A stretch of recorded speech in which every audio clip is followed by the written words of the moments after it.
in 2008 there was an effort to try to get Bombardier here, and it was successful, but it didn't end up luring Bombardier here. Number one, how is it going to be different from 2008?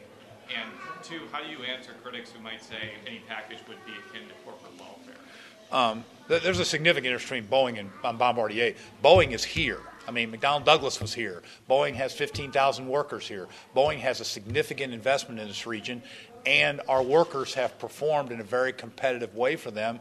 And so you have, in essence, a hometown company. This is, you can trace the roots back to McDonnell Douglas. This is clearly. So that's much different than trying to lure in a greenfield project from a company that had not done significant business here or had presence here. So I think it's much different than that.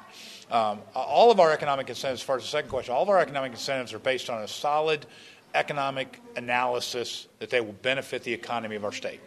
If we can't put together a proposal that I am confident, very confident, will yield a significant economic gain for the state, then we wouldn't do it. And so, much like we this week indicated we're going to invest $15 million additional dollars in the Bright Flight program, because we saw a dip in the number of students meeting that. Spending these limited public resources in the way that they can be the most effective economically for us is important. We'll be making sure that we've got a solid return on investment before we make any commitments. Yeah. Obviously Washington has let the numbers out of the bag, the billions in incentives.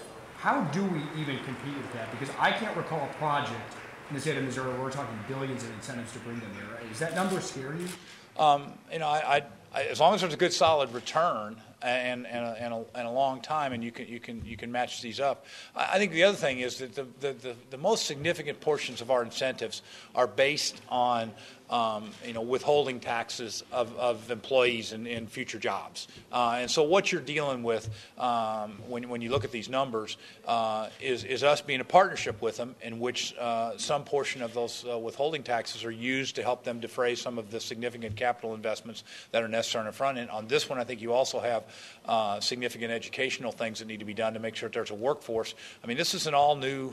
The other thing about this one that is really important to remember is the robust supply chain for a product of this nature. You're not just talking about the hands-on jobs that would occur in St. Louis. You're talking about a supply network of hundreds of suppliers throughout the state. So those multipliers give you a significant economic impact for the investment. So, I mean, the Ford deal was, they made over $1 billion investment at Clay Como.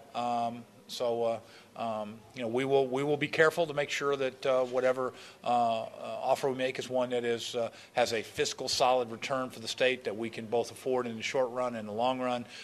That creates jobs, that creates economic activity. That's why you have these economic incentives, so that you can use those to increase economic activity and thus ultimately get significant positive impact to the economy.